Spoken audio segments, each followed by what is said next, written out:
G'day guys, how are we? Welcome to Talking Boxing. It is Monday, February 27th, 2023. It's hard to believe that almost another month down, guys. And as always, plenty going on in the boxing world, both here in Australia and overseas. We've got a lot to get through tonight because there's been a little bit going on. A few things we're still waiting on being announced. We're getting very, very close. Some things we'll do tonight. We'll go through the Brock Jarvis show that's been announced. It's going to be fight week of Zoo Harrison. A little bit about Liam Paro. We'll have a chat about that. The Maloney boys have got a bit going on. We'll go through the Aussie Box Rec schedule. And on the world scene, Davis Garcia is official. Devin Haney, Lomachenko, where will it end up? We'll talk about that. I suppose we've got to talk about Fury, Paul, Mayweather, Chalmers. I don't know. If you want to talk about it, we can do it. And if we get time, we'll also go over the world rankings at the moment, all the four champions in the divisions, and we can debate or discuss who is the king of each division and a few other. And another thing, ranking the fighters. I want to bring up Floyd Mayweather. Is going to be our guy tonight if we get time to talk about Floyd Mayweather. Where do you see him? Another, like we did Mike Tyson last week, has been one of those fighters that's always a bit, what would you call it, infamous. I don't know what you'd want to call it. Very debatable where Floyd stands in the scheme of things with a 50-0 record and all those world championships. So we'll see if we can get to that as well. So far, we have Carl Hansen in the chat. How are you, mate? G'day, Lyndon. Nice to see you there, Carl.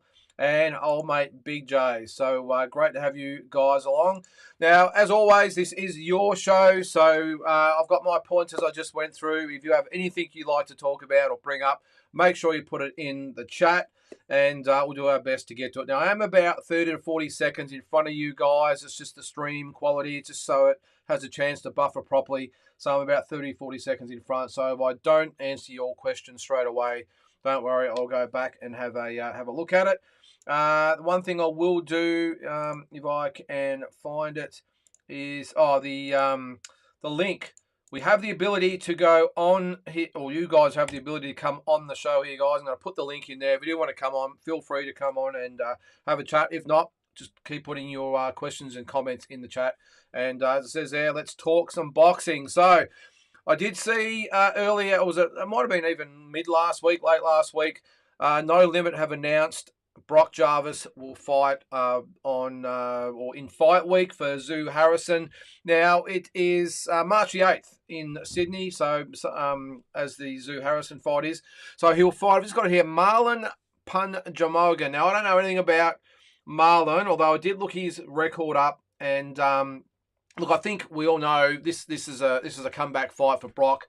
Don't be too hard on the opponent. I think he has been stopped in his last two fights, I think. But look, let's not get too involved in that. I mean, everyone saw what happened to Brock in his last fight, so I have no problems with this whatsoever. Him fighting a guy like the Filipino. He's 11-2-1. I'm just going to bring up his record if I can find it. Where are we? So he's 11-2-1. And as I said, he has been... he actually won his last fight against Jerwin Mahez in the Philippines. Won an eight-round decision, but has lost two of his last four. So, look, as I said, he's durable, he's tough. Filipinos always come to fight. They're really, really good guys, the Filipinos, and they always turn up to give a good account of themselves. So I really like the fight for Brock. As I said, we've all seen what happened to him in the fight with Paro, and I just think we get a little bit too hard on these guys where they're expected to fight these top-notch guys all the time. So I like that. I don't really know a lot about the undercard, but I do like the fact that No Limit have put these shows on fight week. The one thing I will say, though, I think they've lost a little bit of an opportunity. Now, one thing they always do well in Vegas, I've been over there lots and lots of times for the big fights over there, and what they always do with the big fights, I'm talking about the Mayweathers and Pacquiao's and Canelo's, those type of fights, they'll always put a show on fight week like this one, but they'll always probably do it the night before, or worst case, 2 nights before. And what it does, it just builds a momentum. Everyone's in Vegas for fight week, and it just keeps the momentum, or it just crescendos into the big event. And The ones I've been to, Cosmopolitan, Hard Rock Casino, were awesome. The Joint, if you've been out, been there yourself, you know what I'm talking about. Awesome venue for fights, and it's a really local type of event. So there might only be 1,000 people there. It's not a massive thing, but I've seen Charlo fight there. I've seen who else did I see fight there? I think it was Jamal, one of the Charlos anyway. I've seen Bilal Akaway fight there. I can't remember. But there's been so many over the years who are just those fringe guys that are coming through, and it just gives our fans a real opportunity to get not only close to the fighters, but everyone goes because all the big wigs of the boxing industry are in town, including the teams of the main event fighters. They're all in the audience. They're all gettable, photos, autographs, whatever it might be. And I just think with all the people going into this situation, which is similar to that, everyone's going to be in Sydney for the big fight. I wouldn't have thought that most people will get there more than a day or two before the fight. So I think maybe they had this on the Friday night. It would have been a lot better than the Wednesday night. I understand the way the Fox contract works. It's about TV viewers, and that's why they've got it on a Wednesday. I understand that. But geez, going there myself, I just think it would have been great to have this tournament or this show on the Friday night. But because I've been there, I've met my favourite fighter there, Vinny Pazienza. I met him at the Hard Rock, just watching the fights. I've met all the Miguel Cotto's team, Mayweather's team, Marquez's team, Pacquiao's team. They all get there, and it's just a really good night. But anyway, this, I think, would have been a really good opportunity to bring a little bit of the Vegas to Australia. It's a great event, big fight. I just think they missed the boat just a little bit by not putting this show on the Friday night. And even for the viewership out there, I know there's footy practice matches, and I think actually the rugby might be starting that night. So I can understand the way it all works. They want maximum eyes on it. But it would have been good to really add to it, not just for the people in Sydney, but you guys at home that can't get there. To really build up the momentum for a big weekend. But anyway, so Brock's 20-1, of course. He lost his last fight to Liam Paro, that devastating first-round knockout. So I'm glad he's back. Perfect opponent, this guy looks like. It should be really good. I'll get to a couple of comments there. What do we got? I think I've skipped through. What do you got there, Carl? Thank the boxing guides for letting Tommy through. We'll get to that, mate. I didn't want to. I was this close to just going over, but I know you guys have got some comments about it. I've got some comments as well, so we'll go through it as well.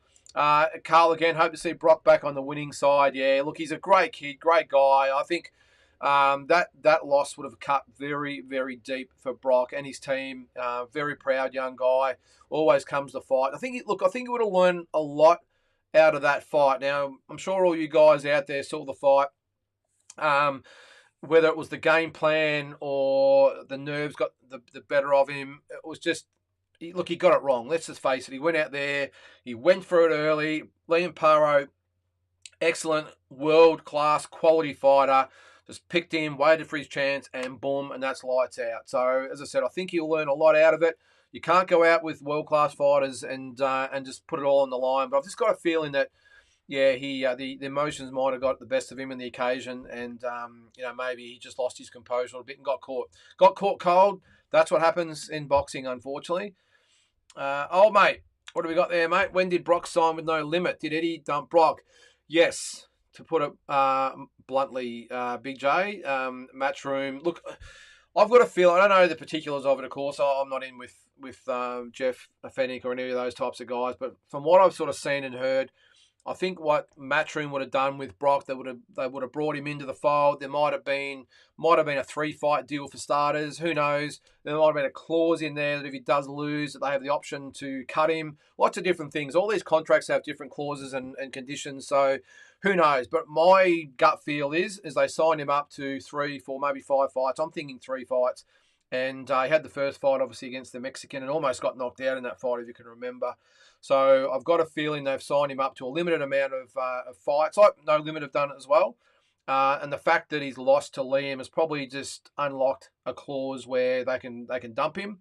And he's jumped in with No Limit. And why wouldn't he? Look, I must admit I was a little bit disappointed to some extent because D&L had Brock Jarvis. They signed him at the start. And then he actually, they stuck by him and, then let him walk to Matchroom. From what I've heard, they could have made things really ugly for Brock to leave Dean L to go to Matchroom. They let him go because they wanted what's best for Brock.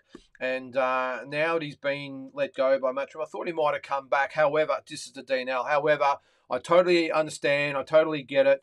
No Limit are the boxing promotion firm in this country at the moment. DNL, who knows what's going to happen with them? They've really only got Jaya Pattaya left, and how long is that going to last? And I feel really disappointed and bad for Dean Lonigan. He's done a lot, but look, opportunities come. No Limit have got it. It's missed DNL, so where they go from here, I don't really know.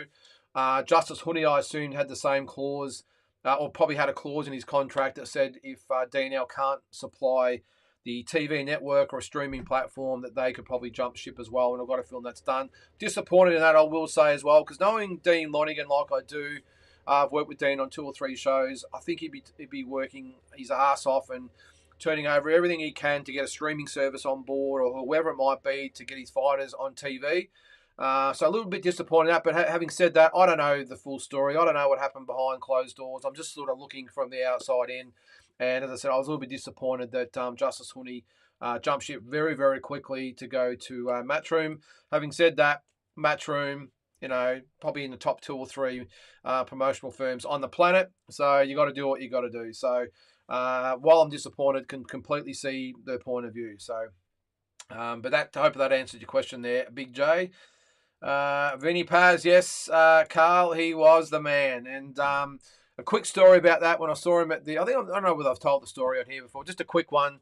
I was at I can't remember what fight it was. It was the Hard Rock. It was at the Joint. It was the week of Mayweather Medina 2. And I was there with my wife. That's how I remember it, because she came with me.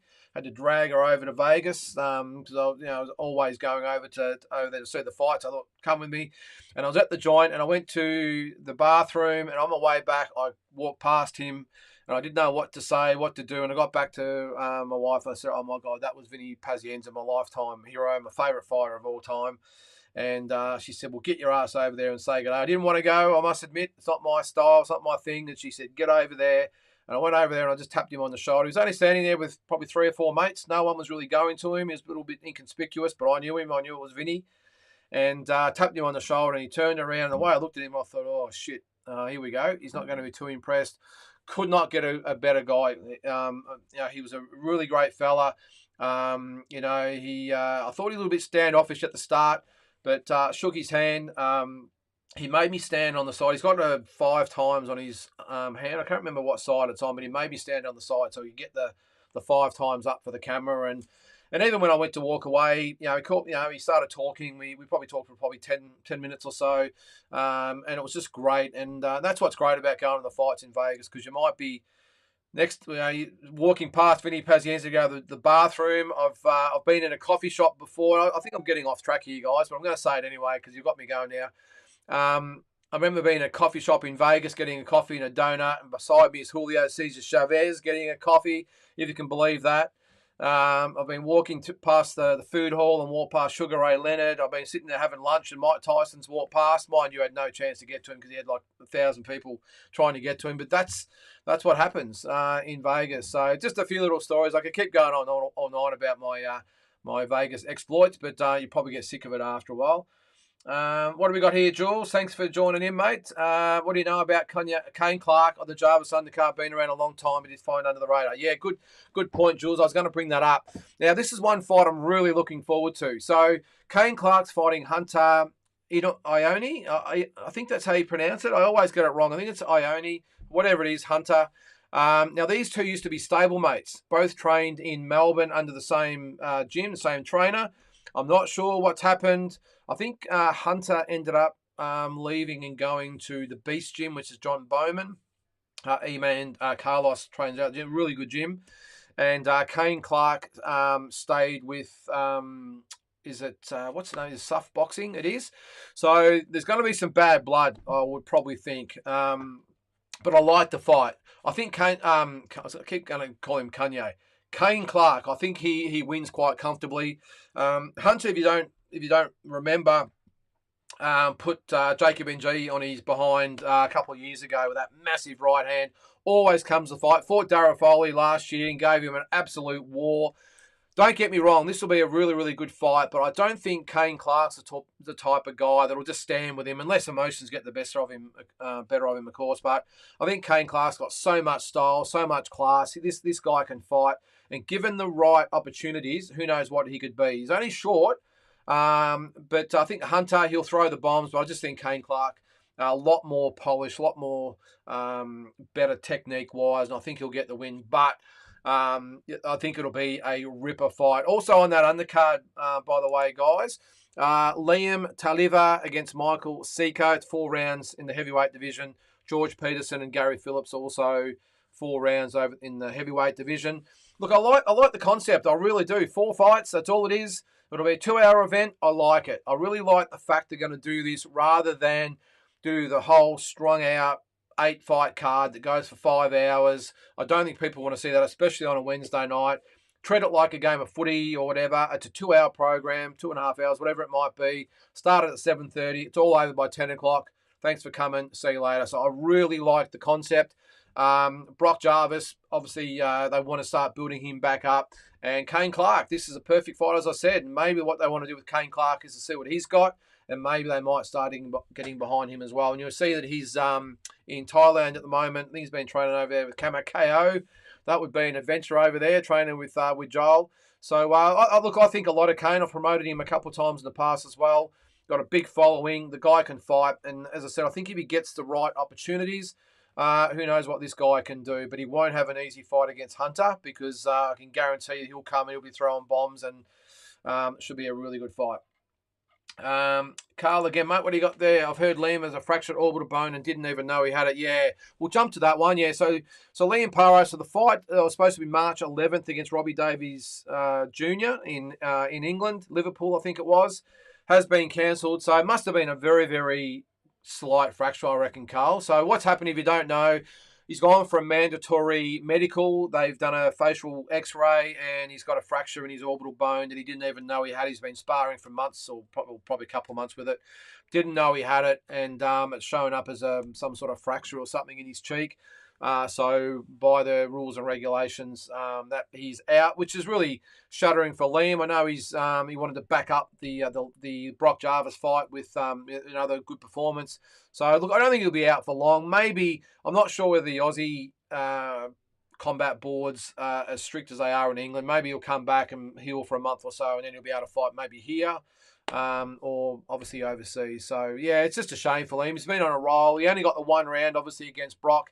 He'd want to probably get a good 10 rounds or 12 rounds, whatever he's under his belt. So it's a shame for Liam, but he'll be back. He's got a bit of time. I'm a little bit concerned, though, I will say, with where Liam's sort of sitting in the scheme of things at the moment. I've got the boxing rankings up at the moment. I'll just bring them up as we're talking. Now, he's dropped to number 3. I'm going to bring him up as we're talking, actually, guys. I'll put it up there if I can bring it up. So I'll just take that down, Carl. Here we go. Oh. Get rid of that. All right, so you can see there. So Josh Taylor is the WBO, he's the champion. Teofimo Lopez and Arnold Barboza are 1 and 2. Now, what's happened to Liam?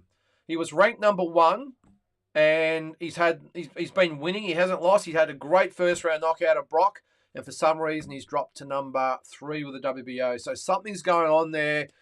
The WBO, there's some petitioning going on to obviously get Barboza and Lopez together, although Lopez is now, looks like he's going to fight Josh Taylor, so which would be a great fight. But I'm a little bit worried about where Liam is at the moment. You can see there is number 5 with the IBF. Maybe something could happen there where he could get elevated. Who knows? But I'm a little bit worried at the moment that there's not a lot sort of being said. If you guys know something I don't, please put it in the chat. But the fact he's dropped to number 3 with the WBO after being on the verge of a world title fight probably 12 months ago, and there he is, number 3. However, as I said, number 5 with the IBF, so maybe he's coming up and we'll get his shot there. Old mate, Big J. I'll go back to me. All right, typical Eddie, only interested with the women doing nothing. Yeah, with women doing nothing with the boys. Yeah, I must admit, Big J, I do agree with you there. Like look, it's great that he's getting behind the women. He's probably the only promoter well, not the only promoter. It's probably the one promoter in the world that's doing more with women's boxing than anyone, which is a good thing for the girls. But I'm with you. I think he's just taking his eyes off the ball a little bit with the men. And now that Oscar's back with De La Hoya, we're going to talk about it soon. Uh, Garcia and Davis. I'll spit it out. Here's Monday. He's on the verge of getting back in the game. You can just see that Oscar, he's excited. This is his first big fight since Canelo's left him, and he's chomping at the bit. So if he's not careful, he might slip back a couple of cogs, but we'll see. Carl, what's your thoughts on Wilder Ruiz leaving the PBC? I did see that, Carl. Look, I like it. I don't think PBC is doing anything. I think the fight platform's in all sorts of trouble from what I've seen and heard and read and everything else. I wouldn't be surprised if the whole PBC thing falls over with the TV presence, and which can happen, because what sort of does happen sometimes, that you got the guys like Top Rank and I suppose Golden Boy and even Matchroom being around a while now. They don't start big, or they didn't start big. Maybe Golden Boy did, but they had Oscar De La Hoya. They don't start massively. They build themselves up. Look at Bob Arum with Top Rank over the years. Started small, built himself up. So he's got to build himself up. So he's got a very solid foundation for his company. PBC, to me, it's like a house of cards.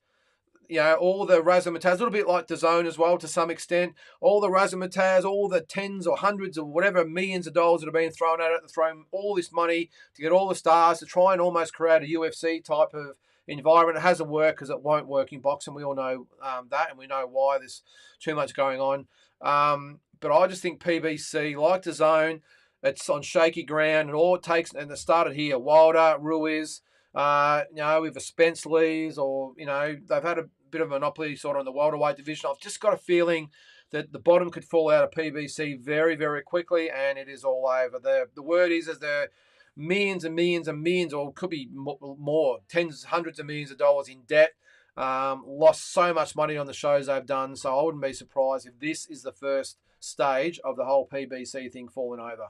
And look, I don't know about you guys. I hate PBC. They've stood in in the way of so many fights in the last couple of years, and I think they've been a real hindrance to getting some of these big fights made. I mean, can you tell me if Spence was with a Golden Boy, or even a Top Rank or whatever, that the fight with Crawford wouldn't have been made? I've got no doubt it would have been made, because you've seen already Oscar and to some extent Bob Arum and Eddie, I suppose. They want to get the big fights made, because let's face it, there's so much money to be made. They want the big fights. PBC, it's like, no, well, unless we do it with this and with that, they don't want to see it. So I like it, Carl. I'm glad they've left, and hopefully we'll get to see these two guys. You get a feeling maybe Wilder might sign with the Matchroom. Ruiz, who knows? Top Rank, who knows? Unless he's been with them already. But the fact they've left, who knows? We might see that fight later this year. Let's hope so. Andy, away, mate. Good to have you in the chat. Smash that like. Yep, of course, guys. Always forget to say that. But thanks for joining in. I've got no idea what that means, Carl. Andy Sup Bala, but let me know. Sorry, Andy. I'm assuming that's what's up. I'm assuming that's what it is. All right. What the hell happened to Jacob NG since the Dib fight? Jules, I was only thinking about this today. I was on BoxRec having a bit of a look around at what's going on, and I think Oz Boxing might have had some highlights of that fight with Hunter on it, and where he got dropped, and nothing since, and nothing planned. I don't think he got hurt. I'm not sure what actually happened in that fight. I don't think he got suspended, and if he did, it should be over by now. So your guess is as good as mine, Jules. I don't know what's going on. Too good a fighter to sit on the shelf. Look, if you guys know anything I don't, put it in the chat there. But I can't answer that, Jules, because I have no idea. And as I said, I was only thinking about it today, thinking, what's happened to Jacob NG? I know the Billy Dib thing. Obviously, he's got his issues at the moment. All the best to Billy. So that fight's obviously not going to happen. He's with Ace Boxing, who are, in the top 2 or 3 promoters in the country. I'm not sure why he's not sort of back in there, but we'll see. Big J fighting Brock didn't do Liam any favours. Look, you're probably right, mate. Look, in Australia, he probably got the I don't know whether you call it bragging rights and the respect of the Aussie fans out there, but maybe the fact he fought Brock is the reason why he's dropped in the ratings, because Brock obviously wasn't world rated, or was he? I think he might have been in the top 15 of one of the organisations. Might have been the IBF or one of them anyway. So maybe the fact he's beaten Brock is why he's dropped down. I don't know, but yeah, I don't know. Unless you're implying the other way that no one wants to fight him out, I don't know. But I just get the impression, if anything, just beating Brock and not really a world ranked fight. Not to say Brock's not a potential world class fighter, but he's not obviously world ranked, which is why maybe Liam's ranking suffered. So we'll see. Andy, damn, that's terrible news about Liam Smith. Sorry, not Liam Smith. Sorry, I'm getting the abbreviations there. JT versus TO next, apparently. Yep, and Jack Catterall versus IBF champ Regis Prograis. Now, that's the fight I'd love to see. I think Prograis wins that fight. The Taylor Lopez fight's fascinating, if you ask me. I'm with you though, by the way, and I hate, that Liam's in this position now. But as I said, now did you say he's IBF champ? Hang on, where are we? No, WBC. Are you talking about Andy? Because Prograis is the WBC champion, or are they going to fight for the vacant IBF as well? I'm not sure that's the way it sort of works. That the WBC will let you fight for a vacant title with someone else. I'm not sure, but either way, I like both of those fights. I think Prograis too much for Catterall, and I think T.O. Josh Taylor, if the right T.O. turns up, he can win it. But from past experience, you'd probably have to say JT. But yeah, look, Liam will be back, mate. He's with Matchroom. He's with Eddie Hearn, so they'll get something else for him, no doubt. But I think I'll give him a month off. He'll be back, have a tune-up, and then I'd say he'll be back. But that WBO ranking thing really doesn't make sense to me. Rowan, how are you, mate? I think Liam should start fighting guys ranked in the top 10. Maybe that's why. Yeah, well, look, I don't blame Liam for the Brock Jarvis fight, because we had no idea that was going to happen. And up to that stage, Brock Jarvis was all the talk amongst Australian boxing. Well, most boxing fans, he's the next big thing, and he's going to do this and going to do that. I think we're all intrigued by the fight. I know I was. I thought Liam would have won, but I had no idea he would have done it the way he did it, if that makes sense, if he knocked him out the way he did. And the other thing I think is that Matchroom wanted a big Aussie fight to kickstart their entry into Australia, which is why that fight happened. I don't think Liam necessarily wanted to fight Brock, but Eddie Hearn, I think, would have said, Liam, I need a favour here. This is the guy you're going to fight, because we need a bang in Australia. Because all you had to do was look at the press conference, and Angela DiCarlo wasn't happy that he was having to fight Brock. He made that well known, and Alfie DiCarlo, I should say, by the way. And I think he just did it to appease Eddie. But having said that, like you said before, maybe it was to his detriment, and it's cost him his ranking. Who knows? Carl, Matthias versus Ponce was a good scrap until Ponce pulled the no mass after round 5. Yeah, I only saw highlights of that, Carl, so I can't comment too much. But it did look like a good fight. But yeah, it's a shame he stopped after 5 rounds. I'm sure there was a good reason, but only he can answer that, I suppose. Kid Austin, a good young prospect, left them 2 and signed with Golden Boy. I did know that, Carl. Thanks, mate. Yeah, well, Golden Boy, as I said, getting back in the game. Are we going to see a resurgence of Golden Boy now? Maybe this fight with Davis and Garcia is going to just put them back in the mix. Who knows? Andy again. PBC surely on the way out if they can't pay fighters what they owed. Maybe Fox Showtime canning boxing. Oh, geez. I hate to say it, mate, but you could be right. And it's just an absolute shame. To be honest with you, though, I can't blame Fox and Showtime if they say, you know what, boxing, see you later. We know HBO did it.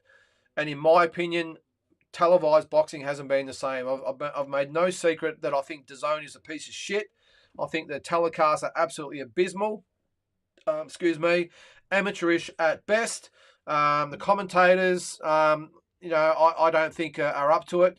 HBO, if you're one of these new age boxing supporters or boxing fans, go back and watch the 80s and 90s and 2000s for that matter.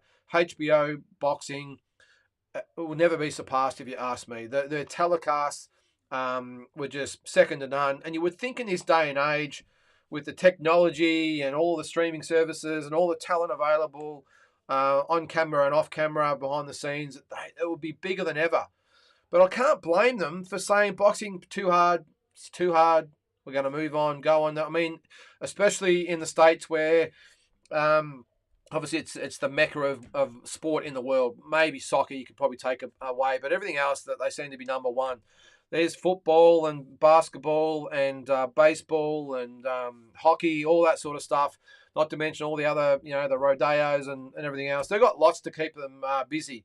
So I couldn't blame him, to be honest, for saying it's too hard. If you guys can't get your shit together, then we're out. And PBC haven't made the job easier for keeping Showtime on board because they're continually just not giving them the best fights.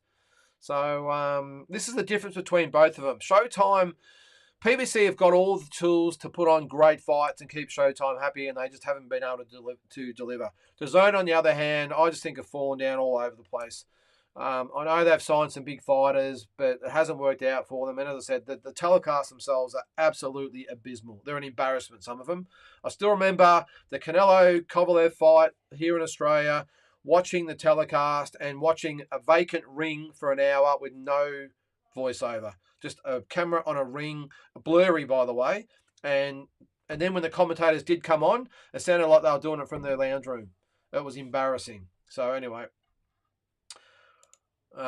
Team Batman Boxing, welcome to the telecast, mate. Very glad Fury beat Jake. Yep, we're going to get to that, mate. Was Tyson ever pound for pound number one either before or after the Douglas fight? James, I would 100% say that Tyson would have been number one pound for pound before he lost to Douglas. I'm just trying to think, what was it, 1990? I'm just trying to think who else would have been around. Maybe Whitaker. I'm just trying to think. 1990. It's an interesting year. Maybe Terry Norris would have been in the mix, but I can't think of anyone off the top of my head that would have been in front of Tyson, James. And I won't go on again because everyone sort of rambled on too much last week for Tyson. But, if you're old enough to remember Tyson in late 80s, early 90s, before that fight with Douglas, he was an absolute wrecking ball and no doubt would have been number one. So, okay. Thanks, Carl. Bala equals mate. Sorry, mate. I didn't get it, but I get it now. Thanks for that. Ashley Lopez, how are you? Ashley, thanks for joining in the show. Just wondering what you think, how good Les Darcy was. Well, he's definitely recognised, Ashley, probably being the top 10 of all time. Some people have him in the top 5. Some actually have him at number 1. I just think, I'm assuming it says Les Darcy there. I'm assuming it's Les Darcy. That's what I'm going to comment on anyway, Ashley.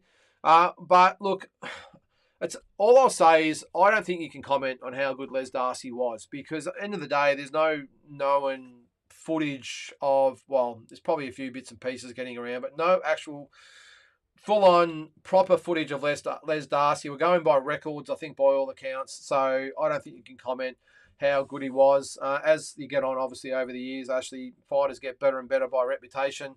And I'm sure he was a great fighter. I think he was only middleweight as far as weight goes, but fought all over. Beat some good fighters, apparently. But I can't comment because I just didn't see him fight. So I can't comment. But still an Aussie legend anyway, Ashley, that's for sure. Andy, Bala is Torres Strait language for brother. Thanks, mate. I'm just a Victorian down here. I don't get out too much.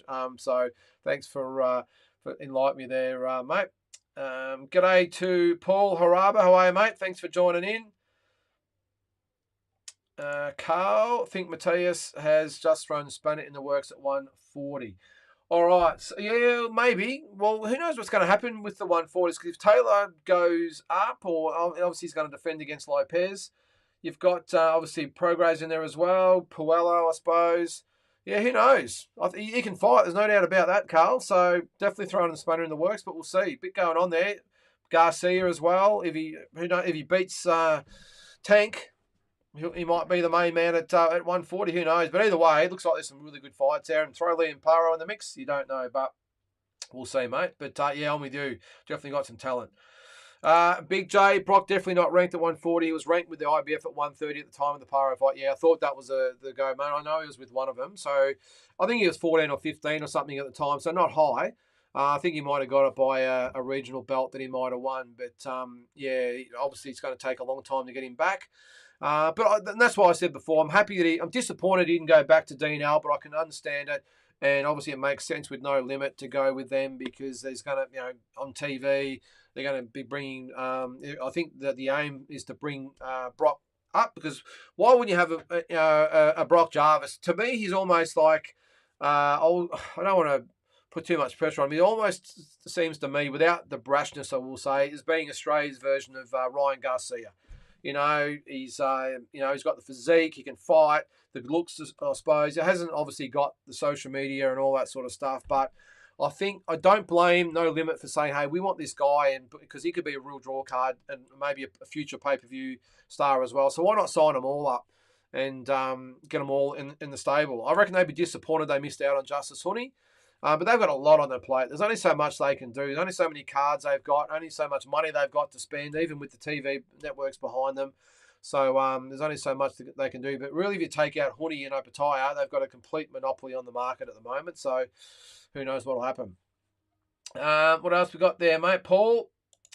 G'day, boss. I think Liam sparring Haney has people talking. Yep, in my opinion, no stress for Liam. It's just a matter of time. Yeah, he's still only young, I think. What is he, mid-20s, I think? Might be 26, 27. I'm not exactly sure. But no, he's got time. He'll be back. He'll be back. Jules, do you think Paro Jarvis was good for Aussie boxing, or did it stall set both fighters back? Well, mate, certainly set Brock Jarvis back, no doubt about that. And as I said before, maybe it was a spanner in the works for Liam as far as his world rankings go. But I think Matchroom, Eddie Hearn would have been looking big picture. It would have been looking at the Australian market. I'm still a bit, well, I won't say a bit, I'm still very dubious about whether Matchroom will stay in Australia. I think the market here is way too small, especially that No Limit have got the monopoly. And I know they've got Dempsey McKean and obviously Liam and Sky Nicholson and Ebony Bridges, but there's not really enough of them. They're all almost, well, Dempsey's not really, or Sky aren't really main event fighters at the moment, but trying to factor them all in, on cards in Australia, I don't know. I'm just a gut feel. I don't know anything. I've just got a feeling that Eddie Hearn will look at the Australian market and go, you know what, with the No Limit thing, yeah, I've just got too many other big things on my plate all over the world. They are global, Matchroom. So, yeah, I don't know. I think I've got off point a bit there, mate. I was talking about Matchroom. But to answer your question, I think it definitely set Brock back. But Liam, I don't think so. Maybe temporarily, but not long term. I think this is obviously a setback. We would have wanted Davies to get a good workout, because I think he would have taken him the distance, or at least to the late rounds. So, as I said, I think it's only a short-term thing, and Eddie will have him back up and going sooner rather than later. But as I said, just the Matchroom thing in Australia, I haven't got a good feel about it, to be honest. I think it could last a year or two, and Eddie will say, look, you know what? I've got so much going on all over the world. You can have the Australian market, and maybe D&L and No Limit will slug it out. Who knows? But it would be interesting, though. I will say that if Eddie Hearn says, I want the Australian market, I'm going to get the Australian market, and goes in there and starts putting on the Bridges and Paros and McKeans and all that in Australia, and then starts to try and pick off a few of the No Limit guys, who knows? Then we might have a ball game. That would make things very interesting. Carl, you're 100% right there, mate. HBO ran boxing. And, mate, I just, you get a little bit nostalgic, and, you listen to it on the radio and you hear a song from when you're in your teens or whatever. It brings back a lot of memories, and you get a bit nostalgic about it. That's the way I see HBO when I look at YouTube sometimes and go back and watch those, the Pacquiaos and De La Hoyas and Mayweathers and Haglers and Leonards and Hearns and Durans, and they're just the ones that come to mind. But Roy Jones, all those guys over the years, just all the big fights were on HBO pay-per-view, and it just sends shingles up the back of your, or tingles up the back of your spine, I'm trying to say. So that's why I look at HBO, mate. And you guys out there, if you haven't seen all those fights on HBO, go back, because that is how you do not only a boxing telecast, but a boxing build-up. We all know the 24/7, how it's just like you're just looking forward to it every week, and it just like a crescendo up until the main event. And I just thought they did it so well. But anyway, enough of that. I'm sounding old. Jules, likewise, would Spark and Paro be good for boxing, or would it be a step in the wrong direction for those guys? Jules, I think right here and now, I think it's another Paro Jarvis situation. I don't think there'd be a real winner in that. I know us Aussie fans would love it, and I would quite rightly understand if Liam said, no, I've done that once, I'm not doing it again. Because, look, Stevie Spark did a great job against Montana Love. He really did. And I'm sure he'll get some big opportunities out of it. At the end of the day, he won by disqualification. Let's not get too excited. We all love he did really well, and as I said, I'm sure he'll get some good fights out of it. But he won by disqualification. We can't say whether he was going to win or lose. Let's put that out of the equation. So I think in the world of, or in the minds of the world fans out there, I'm just not sure Stevie's a big enough name. And I think Paro would quite rightly say, look, it might be big in Australia, but that's this big compared to the world. I want to fight a top 10 or a top 12, whatever it might be, opponent. Um, but yeah, I don't think it's a good fight for really either one, because on the other hand, Stevie Spark, why would he fight Liam Paro? When they've both got opportunities to fight for world titles soon, Spark's probably a little bit further away, of course. He needs another big win to get in that talk. But I think both are sort of going on parallel tracks at the moment, and who knows, maybe they'll cross paths. But at the moment, let them go parallel, and we'll see what happens down the track. Maybe Paro might win a world title.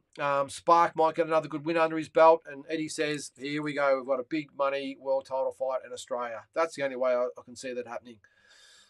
As fans, of course, we want to see it, but as we've seen in the past, it's not necessarily what the fans want. It's what makes sense. So, the Ghost. How are you, Ghost? What are your thoughts on influencers boxing? I hate it, mate. To be blunt, I don't like it. I think it cheapens the sport of boxing. I sort of like, and again, we'll talk about it in a minute.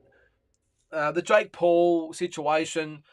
I see Jake Paul, and it doesn't look like it's going to come to an end because it looks like they're talking rematches already, but I was hoping it'd be the end. I see Jake Paul / other YouTubers and influencers and whatever the hell they're called these days.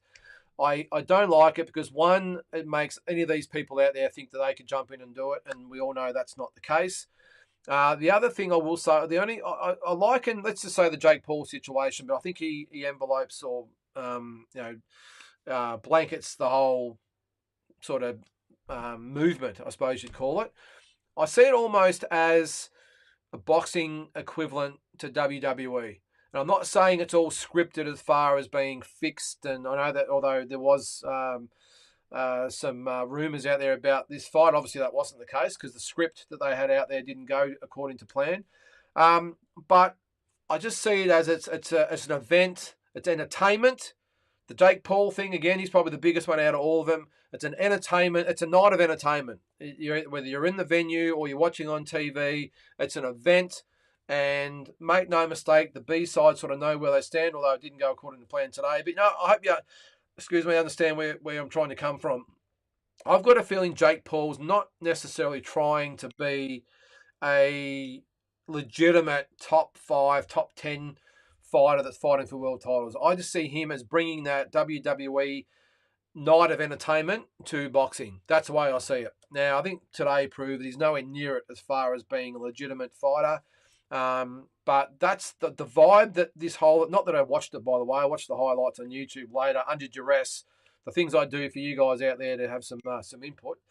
But that's the way I sort of see it, that it is a event. A night of entertainment, like you would do going out to a show or watching something on TV. That's the way I see the influencer type of thing. But do I like it, mate? I hate it. I absolutely hate it. Having said that, if they are doing it the other way and making some money, good luck to them. But don't pretend you're a fighter when you're not. Be honest about it. That's what I like about Mayweather, and we'll get to him as well. Mayweather's made no bones about it. This is not real. I'm not trying to con people into thinking this is a real fight. This is simply me, Floyd Mayweather, putting on an exhibition match against some of these guys. If you want to watch it, and if you don't, you don't. I think today's event, I think people chose not to. We'll get to that as well. So anyway, D-Style Boxing. How are you, Eric? Good to see you again, mate. Good to see Wilder and Fury hug it out in Saudi. Yeah, it was, mate. I saw that today. That's good. I think that we need more of that. I think obviously what happens during the lead up and the fight itself, we'll understand they all get caught up in it and can get a bit spiteful sometimes. I really like the fact that I think was it Wilder was walking through. I didn't recognise because he had the Saudi gear on and he was walking through, and Fury's obviously seen him and started calling out Bomb Squad, and they hugged it out. I thought it was good too, Eric. I thought it was great. Should be more of it. D-Style, yep. Good to see you on the show, mate. Again, D-Style Jarvis got caught with a good shot, got caught cold. It is what it is. He's better than he showed. Yeah, he is, mate. And look, we've all been pretty big on Brock for quite some time. I think I was on your show the week of the fight, and I remember the question you asked is what fight should we all be watching this weekend? And I said you've got to watch his fight. You've got to see Jarvis and Pare. I think Pare was sort of a little bit more well known in the States, but Jarvis wasn't. And I said you've got to watch this kid Jarvis. He's going to be this and going to be that. And obviously, we saw what happened, but I'm with you. I think he is better than what he showed. I think he got caught up in the emotion. He's got a great team behind him, and I think he's got a promotional company now that I think with Eddie Hearn, it was like, all right, Brock, you're with us. You're going to sink or swim. Let's go. I think with No Limit, being such a young guy still, they're going to just bring him along slowly, give him another 2, 3, 4 fights, probably 2 or 3 before they lift him up to having another shot at maybe someone of that stature. But I'm with you, mate. He's a lot better than what he showed. And he's a great kid too. The Ghost, love to see it, but Fury needs to get those other belts. Yes, he does, mate. He does.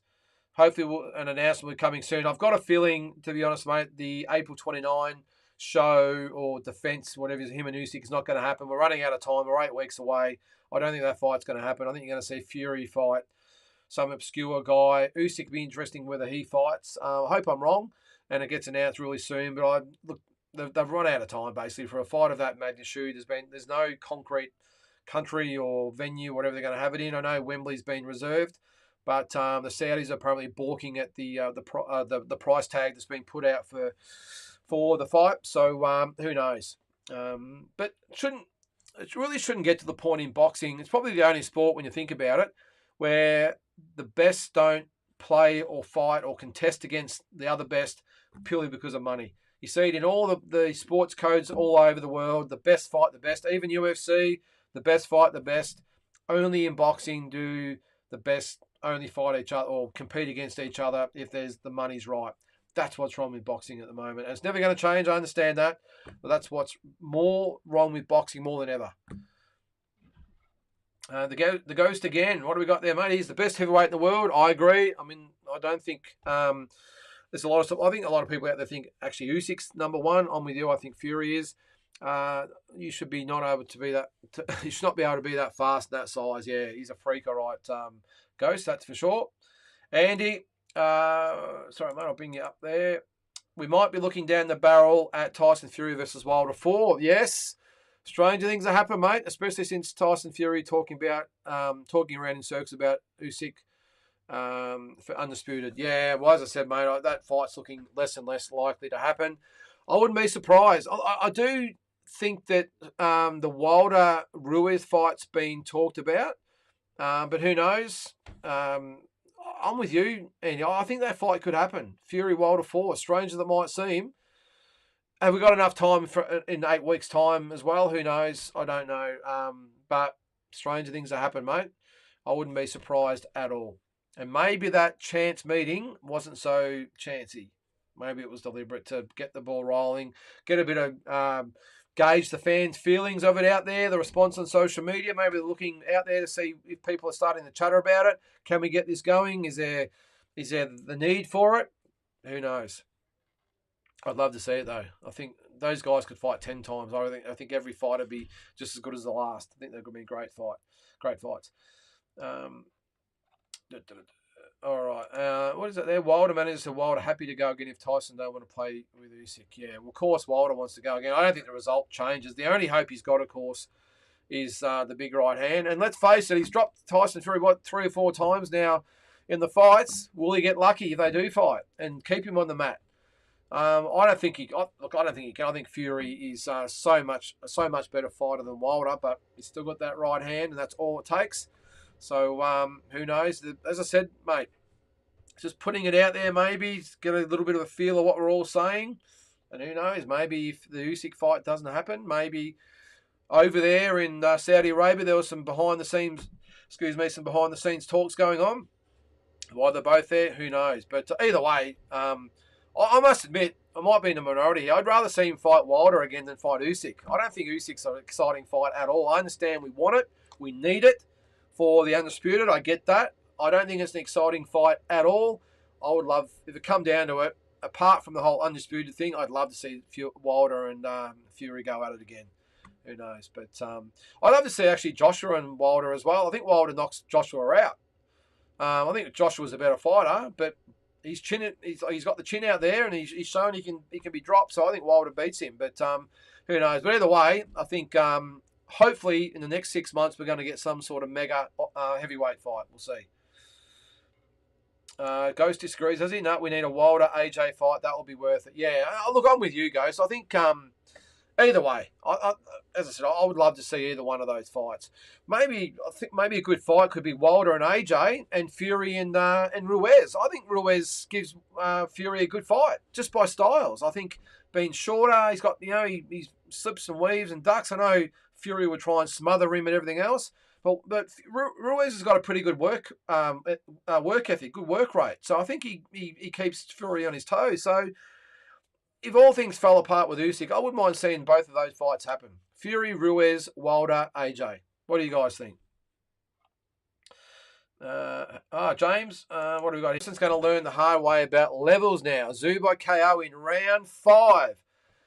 Well, as Vincent Vega would say, mate, that's a bold statement. I think Tim wins. I'm convinced Tim wins, but I'm probably more inclined by either late round stoppage or more likely decision. But like 5th round, mate, that would definitely make a statement, no doubt. That would be great for Tim's cred, I suppose, going into a Charlo fight. Who knows, might just be enough for Charlo to say, enough of this, I'm going up. I've said before, I just think this is Tim's breakout fight. It really is. And I understand he's come to fight. He's the man that beat the man, all those sorts of things. But I just think this is Tim's fight to really make a statement. And I think he wins this very, very convincingly. Not quite sure it's by 5th round stoppage or KO, but I think he gets the job done over Tony Harrison in a dominant fashion, whether that's late round or by decision. Paul Camilleri, how are you, mate? Your spot on Lyndon... spot on about HBO. Yep, the whole package was awesome. Certainly was, mate. I love Big George Foreman, a special commentator. Roy Jones, Emmanuel Stewart. Now that's commentary, mate. And look, it's just the little things.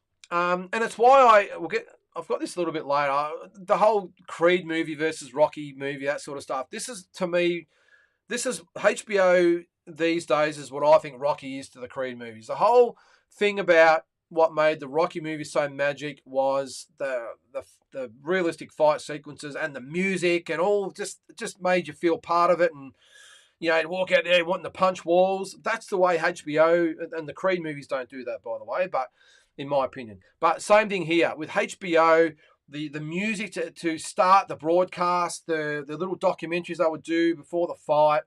Just all that just added up to me. By the time the fight started, I was like, yeah, now these days I'm just like, for Christ's sake, will you get this frigging fight underway? Just with the shit they talk and lack of atmosphere and lack of anticipation. It's just like, yeah, this is it. And you get them sitting around talking shit for half an hour, whatever it might be. And the fight gets started. I think the commentary's dull. I think it's bland. This is DAZN. Showtime's pretty good. I mean, they're probably the equivalent to, well, sort of equivalent to the HBO situation. But the DAZN situation, no, it just falls flat. But I hope you get what I'm trying to say with HBO is the Rocky compared to DAZN with Creed. This you can't compare, if you ask me. I know it's silly to compare boxing networks with movies, but I hope you get what I'm trying to say. I might touch on that a bit later with the Rocky thing. I'm not happy with the Creed situation. All right. Andy, Wilder versus AJ, still a quality fight in my opinion, and better to see something else. Heck, AJ versus Tyson Fury or Wilder versus Andrew is all more interest than rematches. Unsuited best to make. Yeah, in your opinion, yeah. No, I agree with you, mate. As I said, any mix of those fights would be great. I think they'd be all really good matchups. But can we just get some of them signed? I mean, let's be honest, Tyson Fury with his last fight, that was an embarrassment. AJ Usyk obviously was a good fight, but it wasn't the most exciting fight. Wilder, well, that was always going to happen. Ruiz battled in his fight, so yeah, I don't know. Can we just get them against each other? I don't care what format you've got it. Let's just get them in with each other, because I think we've got a real opportunity at the moment while they're still with us to have sort of 5 or 6 really good quality, high-ranking fighters that we can have a little sort of a mini get together sort of thing. And we've all seen it in the past in all eras.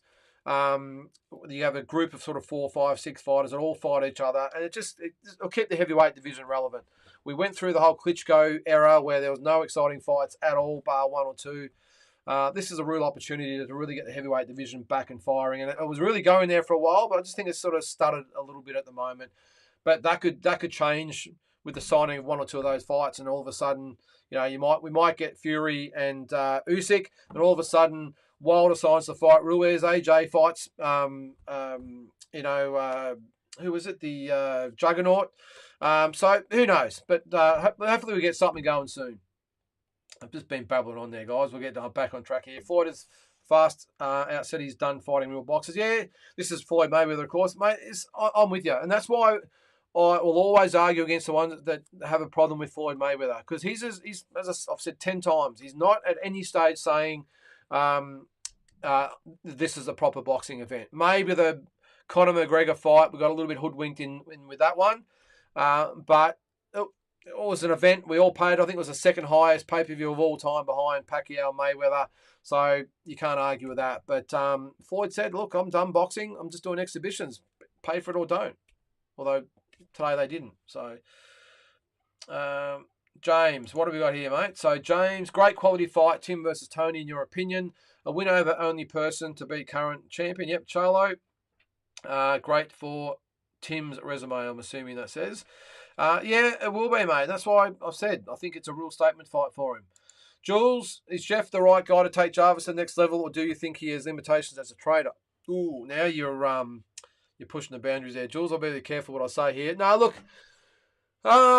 it's a tough one. It's a tough one. The only criticism I'll say maybe of Jeff's situation, especially with the Brock issue, is that I don't know whether Jeff has tried to make Brock fight like he did, or Brock has chosen to fight like Jeff did. Because you just look at them when they fight. Brock is trying to be pretty much a carbon copy of Jeff Fennick. Sorry to say, Brock is trying to be a carbon copy of Jeff. And as I said, whether that's by design or by choice, I don't know. But when you get great fighters like a Jeff Fennick, you can't try and be them. It's like if Mayweather's your trainer, you can't try and be Floyd Mayweather. I've had criticisms of Eubank Jr. because he hooked up with Roy Jones Jr. and didn't try and take things off him. He tried to be him, and probably in the same situation. I'm not sure whether Roy Jones Jr. was trying to make him fight like him, or Eubank tried just to be him. And as I said, you can't do that. So it's hard to answer that question, Jules. But I don't know. Things would have to change. Look, something needs to change there, because I think if Brock continues to fight the way he did against not just Liam, but probably all the fighters in all his career so far, where he just overwhelms them, he gets on their chest and bangs away with uppercuts and hooks. It's worked against the smaller guys or the lesser lights, and obviously it didn't work against Liam.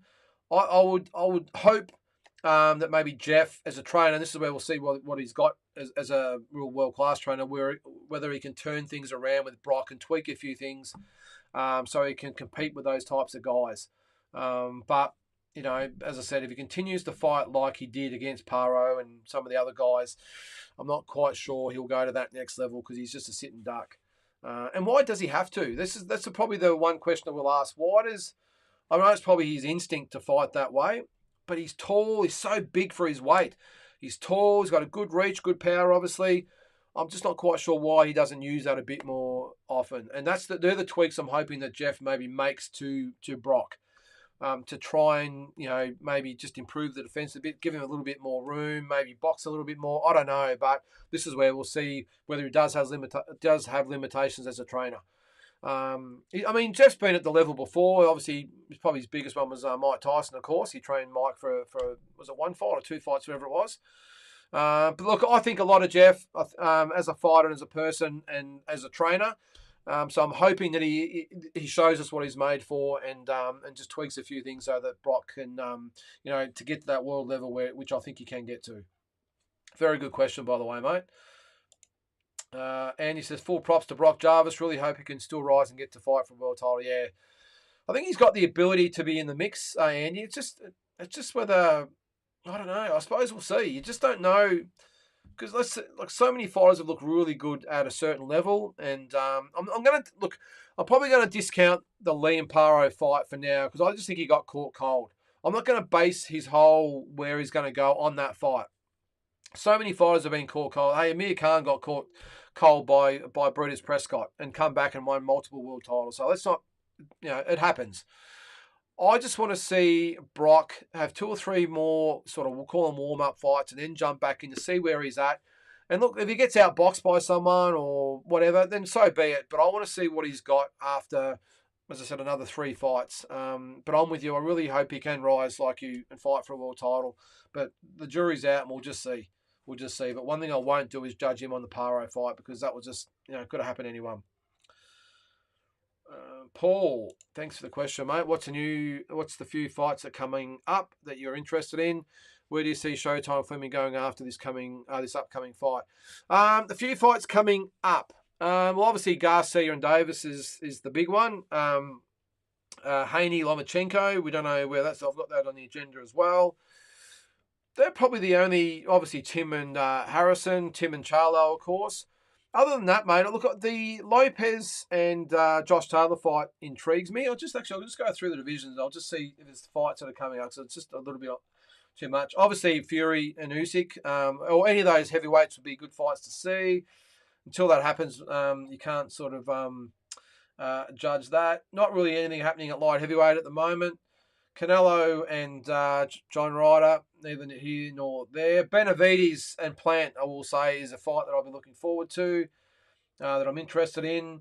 Nothing really at middleweight. I'm not really intrigued with Golovkin and Lara, to be honest. I wouldn't mind seeing Golovkin and Charlo, Golovkin and Munguia, but they, of course, haven't been signed. Obviously, we know it's going on at super welterweight. Nothing going on at welterweight of any note at this stage. Talked about Taylor and Lopez, Prograis and who was it? Catterall. Daney. I said Haney and Lomachenko. Look, that's probably about it, mate. I know I probably rambled on a bit there, but look, I don't know. There's really not that much to be excited about, bar a couple of fights at the moment, Paul. To be honest, there's lots of potential fights out there, but until they start signing, I mean, let's look at it at the moment. At the moment, we've definitely got Garcia and Davis. Haney and Lomachenko's out there, but it hasn't been signed yet. I know it looks like it will, but it hasn't been signed yet. Fury and Usyk we've spoken about. Nothing's been signed yet. Even Thurman and Spence, nothing's been signed yet. There's so many that haven't really been signed. So until they do, I suppose we'll sit here twiddling our thumbs. Oh, what's the rest of the question there? Oh, Showtime Fleming. I don't know, Paul. I'll be honest with you. He's got all the ability in the world. But what I know the last couple of fights haven't been his fault, but stagnated again, mate. So until he gets a bit of momentum going, I think he's there with DNL, or did he leave them as well? I don't know. But I don't know, mate. Look, he's a great guy. He's got all the ability in the world, but time's running out. And unless he pulls his figure, this is his year. I think if he doesn't do something this year significant, not necessarily fight for a world title, but be on the cusp, get 2 or 3 good wins under his belt this year. I'm sorry, I just don't see where he goes. I really don't. I know things can come out of the blue, but he's got to have at least 2 good wins this year, or I'm sorry, I just think it's all over. I hope I'm wrong. That Dib fight would have been great for him, but we understand that didn't happen for a variety of reasons. But this is his year, Paul. So we'll just hold judgment on it at the moment. But until he gets another couple of good wins, I can't really say. I'll just go through the... Oh, okay. Andy says, what do we got there? Breaking news. Is this your news or official news? Light heavyweight undisputed Beterbiev and Bivol could happen in June. Well, mate, I didn't actually mention that one if I'm interested in because it hasn't been signed, obviously. But that would be almost up there with Davis and Garcia, wouldn't it, if it does get signed? I would rather see that than Canelo and Bivol again, to be fair. I mean, I love Canelo. I'd love him to get another shot at Bivol eventually, but this is the fight. This is the legacy fight for both of these guys. It's what all isn't it unreal that as fans, I'm assuming I'm not in the minority here. Most fans would rather see Beterbiev and Bivol than Bivol Canelo. It would be a great fight. My money's on Bivol, I will say. I've got a lot of time for Bivol, but having said that, Beterbiev can fight. If that happens in June, mate, that would be unbelievable. So let's keep the fingers crossed on that. Skinny Hussein's in the house. How are you, mate? Imagine the sport in the next 10 years. I'm not quite sure where you're getting that with that one, mate. If it's where it's what I think you're saying, I shudder to think where we're going to be in 10 years, mate. I'm assuming that's what you're saying there. I don't know where we are in 10 years because the sport, in my opinion, has declined so much in the last 10 years. So what's the next 10 years going to entail? I mean, in the last 10 years, what is it, 2023? In the last 13 years, back then, we had Mayweather fighting regularly and Canelo and all these, Pacquiao. I know sometimes you get these errors. And that was our Duran, Leonard, Hearns, Hagler sort of era. I understand that with all those fighters, but I don't really see the next wave coming through. I know there's some really great fighters out there, but are they going to be overtaken by the YouTubers and influencers and all that sort of stuff? Because I can tell you, if that starts happening and they start taking over legitimate boxing, well, that's it for me. I won't watch anymore. And I hope that I'm wrong, Skinny. But if that's what you're implying there, I'm with you, mate. Because if what's happened in the last 10 years, we've gone from here to here very quick. The only way I would hope is up, but I just see it sinking further and further, mate. I hope I'm wrong. Oh, yeah, can't forget the Juggernaut, Joe Joyce. Yep, that's right. Awesome heavyweight contender, earned his place. I can't wait to see him get some of those big fights, Andy. I think he's going to surprise a few people.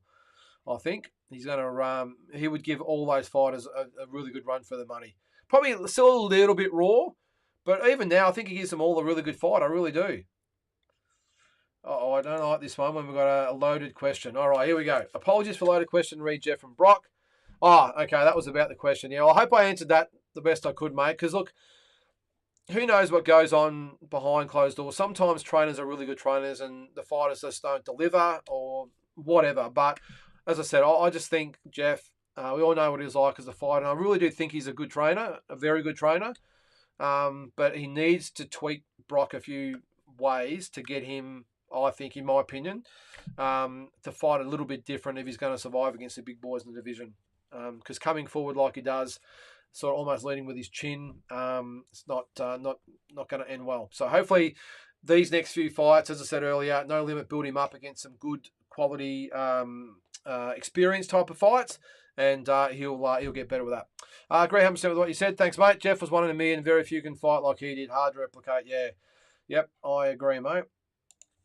Connor been looking to sue BBC for 3.5 million for missing Eubank fight and damaging reputation. Yeah, I did see something about that, and I'm not sure whether he's got any grounds, to be honest. I think the BBC would have the rules and regulations. I'm sure there's some clause and dash and bylaw or whatever the hell they've got that would support what they did. But I think from memory, he wasn't actually found guilty of anything. So they've pulled him out of the fight, or did Eddie Hearn pull him out of the fight? I mean, there's all different. I'm sure it'll all come to a head. But I think the only person that's damaged his reputation, mate, is himself. Because I don't think he's still been proven innocent, has he? I think the WBC or whatever have still said you can fight. We're going to allow you to fight, but I'm not sure whether he's been found guilty of guilty or innocent of anything. So anyway, we'll keep a look at that. In my opinion, it surely must be difficult to make a fighter your carbon copy, especially if the fighters don't suit yours. And obviously Brock and Jeff are a little bit like that, especially Eubank and Junes Jones. Geez, look at what happened to Eubank. Yeah, and I think even I don't think. Well, Mayweather obviously he's got a gym and he's got a promotional company. He hasn't really dove headfirst into the training yet, or that might happen. Can you imagine if he tries to teach some guy the the Mayweather defense? Sure way of getting someone knocked out, I would think, because Floyd Mayweather's Floyd Mayweather. So we'll see. But yeah, I'm with you, mate. You can't. That's again just my opinion as well. Take different things from them, but don't try and make them be like you. And that's probably why they say great fighters don't necessarily make good trainers. Maybe that's the reason. All right, got a few more comments to get through there. Canelo going to beat Jack and be a 5-weight champion. Yeah, good performance by Badu Jack. I only saw the highlights of it. But to win the WBC belt, it's hey mate, he's a ideal contender for Canelo, isn't he? Fits all or ticks all the boxes, doesn't he, about what Canelo's going to be looking for. Very beatable Badu Jack, but he's got a name, he's got the belt, obviously, got a good following. Who knows? We'll see.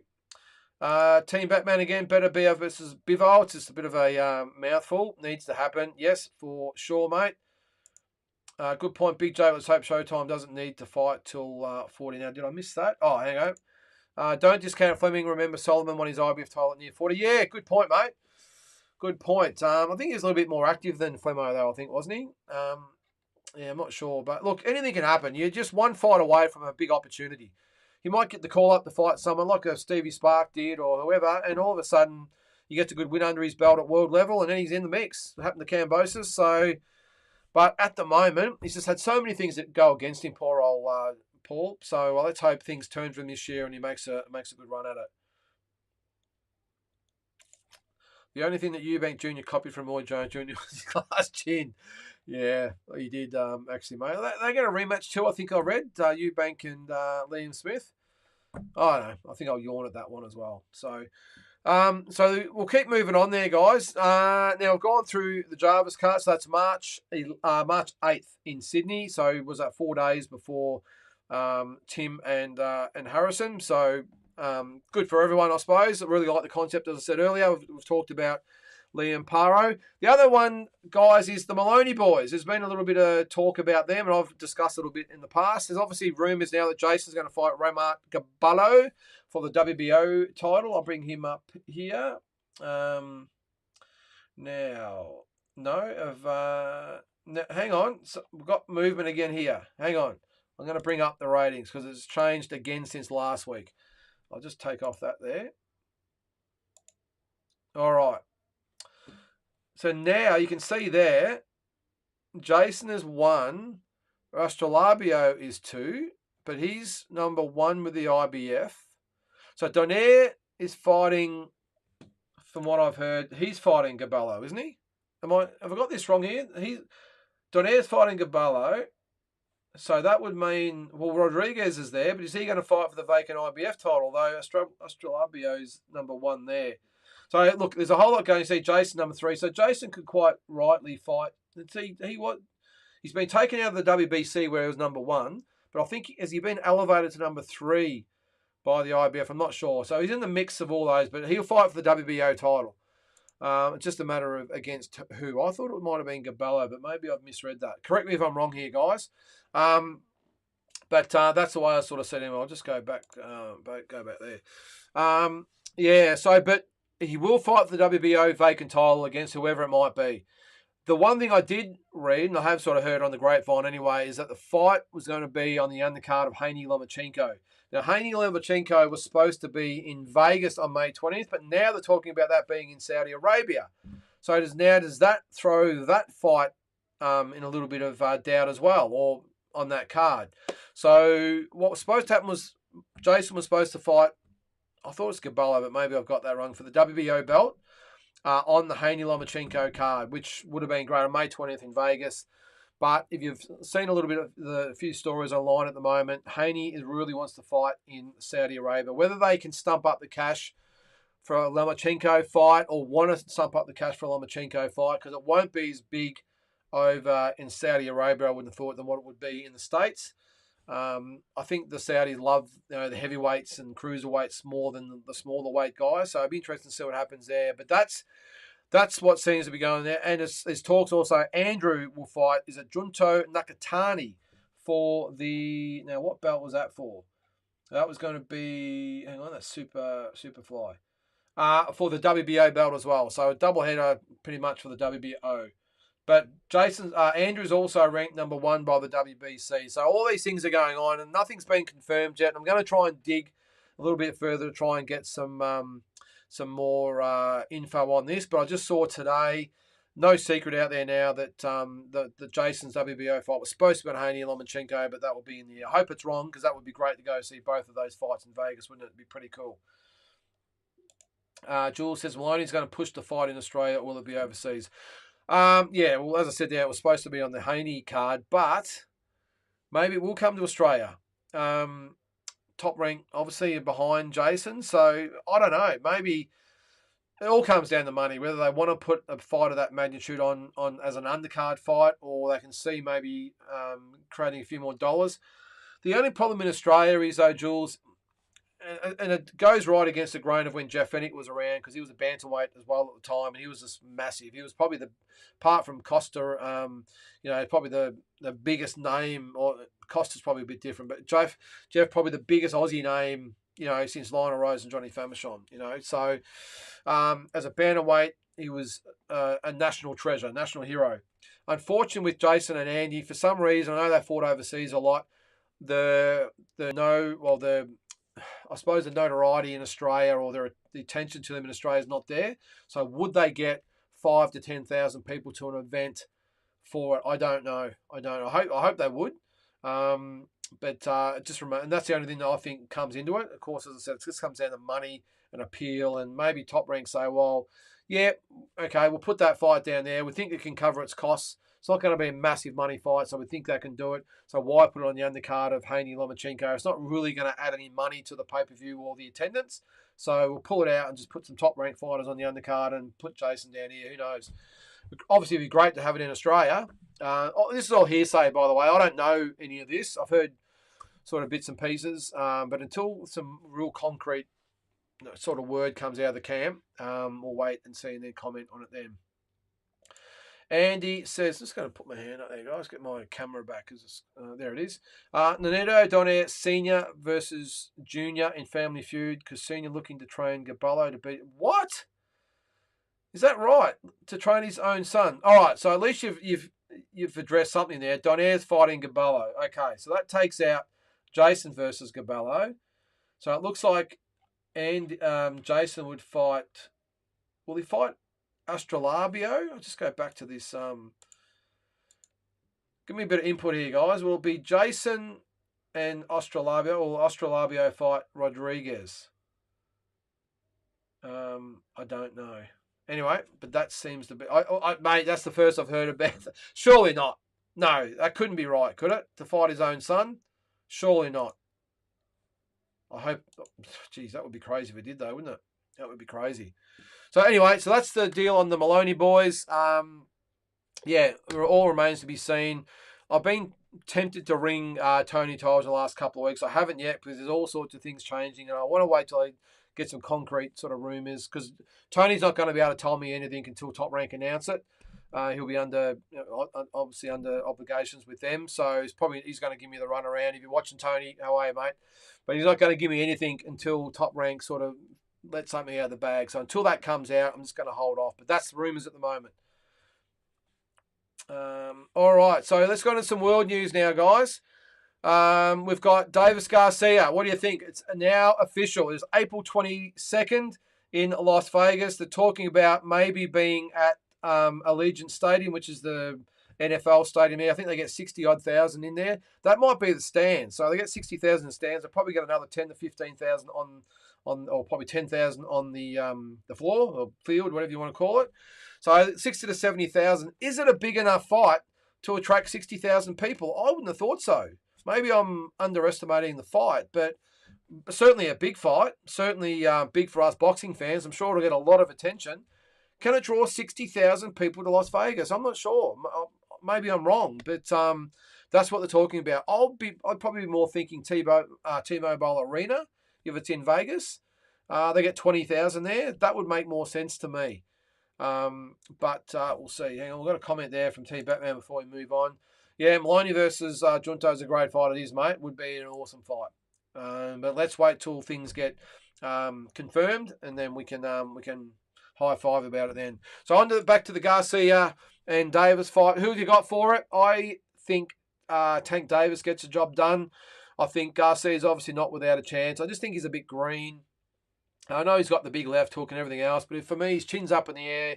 I can see him maybe having some success in the first 5 or 6 rounds. But I think when the dust settles and the sting gets taken out of the fight and comes down to more than, a bit of that excitable energy or whatever you want to call it, I just think Tank Davis is more seasoned, more experienced, just a better fighter, and I think he gets Garcia out of there in sort of 8, 9, 10 rounds. But great for boxing. Finally, it's signed. Finally, we get a big fight that's signed. That's probably the main thing, because there's so many fights that have been, sort of up in the air for so long. It's great to have an official fight signed. So can't wait. What fight would you go and see if you had a choice? Garcia and Davis or Haney Lomachenko? That's another question I'd like to ask you guys out there. Paul, when you're flying us over to the States to witness one of these events, well, maybe I should put a competition or something out there now to raise some money to bring you guys over there. I'd love to. I really would, Paul. I'm going to be at one of those fights. I'm going to be at either Davis Garcia or Haney and Lomachenko, if it's in Vegas. I'm talking about. Now, I would have loved to have gone to both of them. Though I think initially they were going to be 5 or 6 weeks apart. A little bit tight now. They're only 3 weeks apart if they go by the dates. And hanging around for 3 to 4 weeks in Vegas, I think I'm pushing the envelope with the lovely. So I think I'll just pick one. But I think initially Davis Garcia was going to be the 15th, so it would have made it 5 weeks. I think 4 or 5 weeks, but only 3 weeks apart. So I'm a bit torn. Haney and Lomachenko. Look, if Jason fights for the WBO title on the undercard, it's a no-brainer. I'll be there for that and the Haney Lomachenko fight. But if it comes down just to one or the other, I think I'm at Davis Garcia. What fight would you guys go to see? So, but yeah, to answer your question there, Paul, I would love to be able to take someone over. And if any of you guys do want to come over, I'll give you the details. You're more than happy to meet me at the airport, and you can be part of our touring party. So we'll see. But yeah, nudge, nudge, wink, wink for that one, Paul. But geez, if those fights do happen, how good a month would that be? And especially if we get Tyson Fury fighting as well, regardless of who it's against. We could have a 3-week period where we might have Tyson Fury against whoever, Davis Garcia and Haney Lomachenko. That would be massive. 3 massive fights in the space of 3 weeks would be huge. James has put his verdict in. David Garcia trumps Haney Loma. Okay, I just elaborate on that, James. For me, I think Davis Garcia will be the better fight, but Haney Lomachenko has more riding on it. I know Davis Garcia, they're all big on social media and it's all about the Instagram likes, but for me, no world title on the line. I think as far as importance to the sport and relevance to the sport, I would still go with Haney and Lomachenko, but Davis Garcia will be the better fight, and that's the one I would go and watch as a fan. What do you guys think? Andy, okay, elaborate on this Nonito Donaire thing. Bitter with Junior over dollars. Yep, well, that's always the case, isn't it? Senior publicly posting stuff calling Junior ungrateful. Junior devastated but not backing down. Very sad. That is really sad, mate. You hate to see that. That's yeah, not good. Well, hopefully it doesn't come to that, because that you could not picture that, could you? The dad of a fighter in the opposite corner. I know we've had instances in the past. Mayweather, of course, his dad had to pull out, I think, when he fought Oscar. There's obviously been other examples as well, but that's crazy. Paul says, I go to Haney for sure. So you go see Haney Lomachenko instead of Garcia and Davis. Okay. I remember that one. Yep, that's cool for future reference. Yeah, but look, either way, I think that'd be great. I just wish I had been a little bit closer. It would have been great to do both. Hang on, we've got a guest. It is Big J. I'm going to bring him on in a sec if he comes on. All right, hang on a sec, mate. Where are we? How are you? How you going, mate? Good, mate. You loud and clear? Yeah, mate, I can hear you. Can you hear me? I can, mate. What's going on? Oh, you know much. I thought I'd just say hello. I got to get the camera shot right so you can see me ugly mug. No, it's all good. Mate. I think for significance, the Haney Lomachenko fight's way better, but yeah. For some reason Tank versus Garcia is going to generate more money for God knows what reason. I think Tank is going to absolutely knock Ryan's head off. He's going to decapitate him. So yeah. I'm with you. Those lefties leave the face.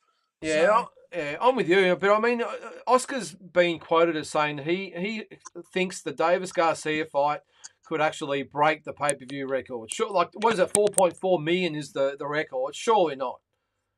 No. I mean, I would think $1 million would be a good result.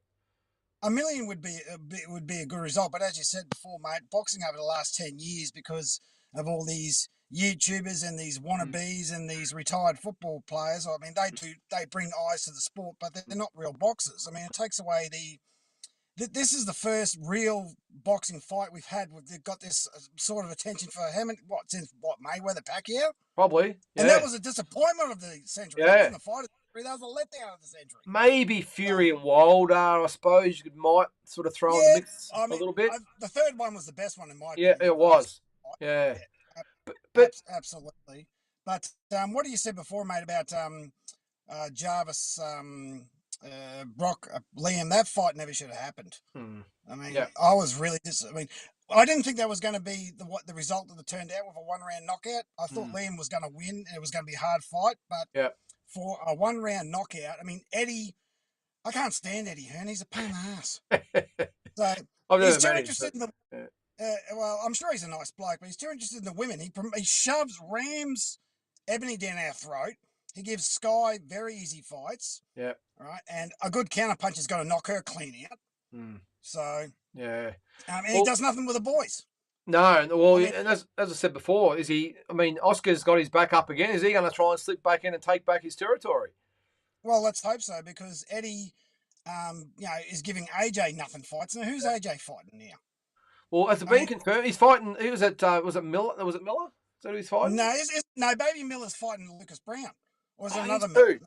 Who am I thinking of then? No, it's some fringe contender that shouldn't. It's a keep busy Was fight it, for AJ. It's was not it Joe Franklin? Joyce because Joe Joyce would Franklin? probably beat him. Hmm? It was a guy that Dillian White beat a couple of months ago. Was it Franklin? Is that his name? Yeah, Franklin, that's him. Yeah. Yeah. Jeez, yeah, yeah. I'm with you though, mate. Look.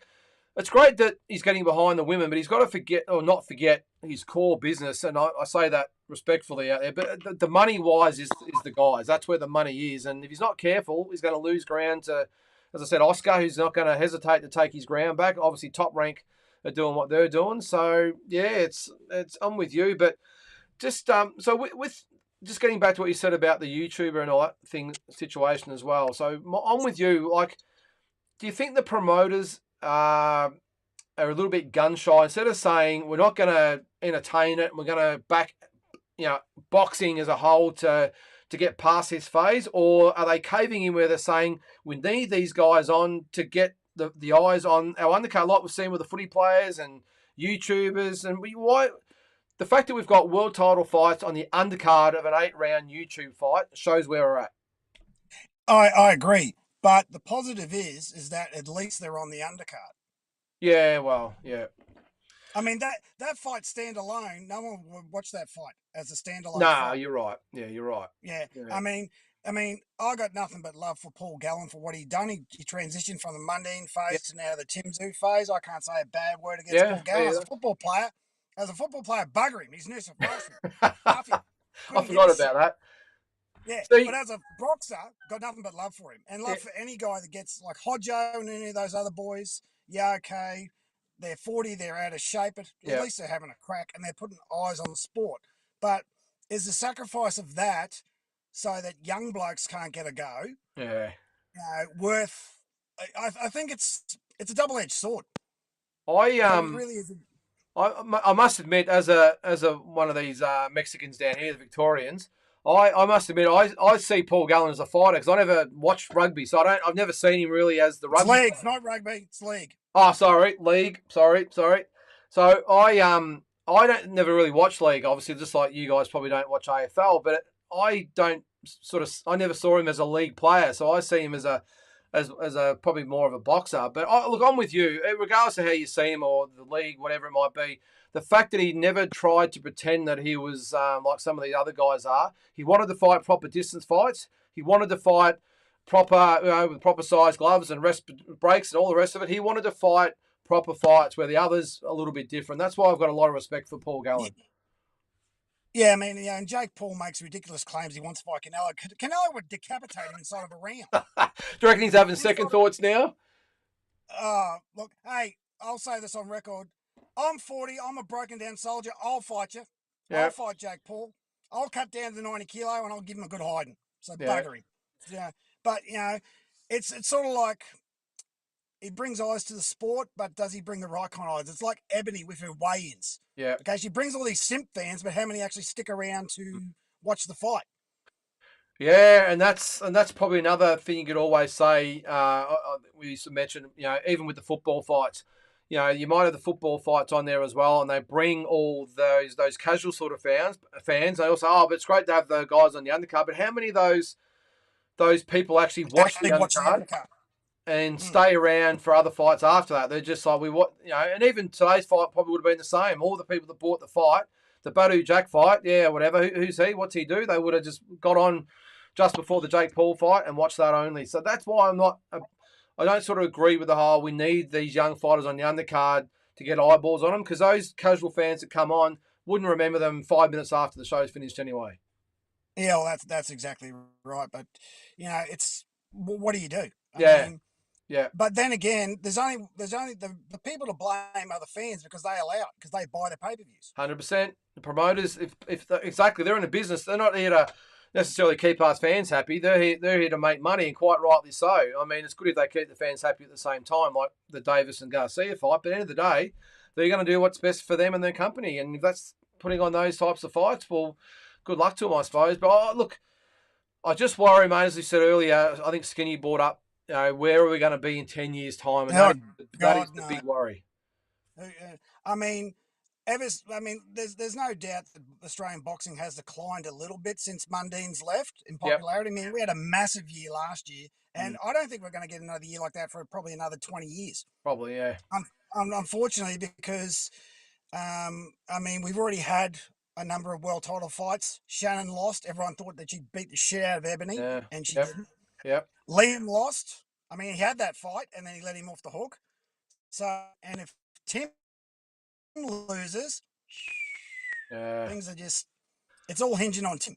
Because, I mean, if the Maloney boys get world titles, great, but unfortunately, as much as I love those guys, they're not household names. No, and that's Not what I was yet, trying anyway. to. Yeah, and that's what I was saying before. The obviously at the A class level, but unfortunately in Australia, they're just not well known. But I, And it's absolutely disappointing that boys like that who work their guts out, who are oh, easily yeah, what, what do I have them at? Top three, number three, and number four. Jason's just a tier over Andrew, but yep, yeah, those two, number three, and number four, without a doubt. Jai's number one, then George, then the boys, then you could argue the others. yeah, Mick, Tim, Tim, yeah, who else? Throw it. Well, if Tim beats Harrison, yeah, but if he beats Charlo, there's no doubt. That's mm. Yeah, that's yeah, that's if he gets that fight. I yeah. mean, I'm with you. I'm thinking if he beats Harrison, Charlo might bugger off, and he does that. That's a bloody wimp move. How can you do? But he hasn't done it yet, so let's not jump to Nah, conclusions. exactly. Do you think, before I let you go, mate? Do you think the Tim Zoos or Rafa thing, as much as I mean, I must admit, I'm over it myself, and I don't really want to see it, to be honest, because I'd rather see Tim sort of go on to the bigger fights, and even Michael go his way. But do you think that would be the cherry on top for Aussie boxing, to have those guys in another year's time, whatever it might be, collide, and we get another Mundine Green situation? Absolutely, because I honestly believe, because I was thinking about this the other day, I was thinking if Tim loses, he's got two options. He's got the Zarafa fight, or Mm, he's got the Hogan rematch. Now, I believe mm. that Hogan signed with Eddie, so I think Yep, that might be out. yep. So, is he appearing on the Katie Taylor Amanda and Island undercard?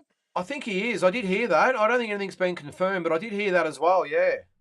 Yeah, because he wants a big fight in his home country, which is fine, and he is a world champ, so he deserves that. Yep. And got nothing but time for Dennis Hogan. So, Yep. yeah, but I think that's obviously out. So I believe, because he is with no limit, that if Tim loses, Zarafa is the backup plan. Mm. I think that's obviously the backup plan. But then again, it depends when Zarafa's fighting Falco, old And mate, then, the and Brazilian then, bloke. but then I think the big spanner comes in the works, that if Tim does unfortunately lose, or even if he wins and decides to step up, but if he does, let's just say he loses that fight, and Michael happens to win his world title fight, all of a sudden Michael is technically the A side. Does he get? Mm. Is Tim gonna want to be the B side, and does then Michael sort of negotiate himself out of the fight? Ooh, that's a tough call. I was never a fan of Zoo fighting Zarafa at the first place because neither had anyone to offer. It was just a Yeah, bragging rights fight. yeah. Neither of them had a world title. Neither of them were ranked in the same division. That fight didn't need to happen at that time. If Mick's got a world title, I mean, the sanctioning bodies and all that, and the IBF, they don't muck around. Mm. So I really don't. I mean, yes, it's a huge money fight, and No Limit will probably make it happen. But then again, how are you going to convince the IBF to do it? Mm. That's Yeah. that would be the biggest hurdle. Like, how are you going to convince the IBF to let that happen? Because they don't muck around. No, the So IBF are probably the they're organisation the for not strictest taking the one of the chance. lot. Yeah. They are the strictest one. I Let's mean, not get everything's started on the right. WBC, mate.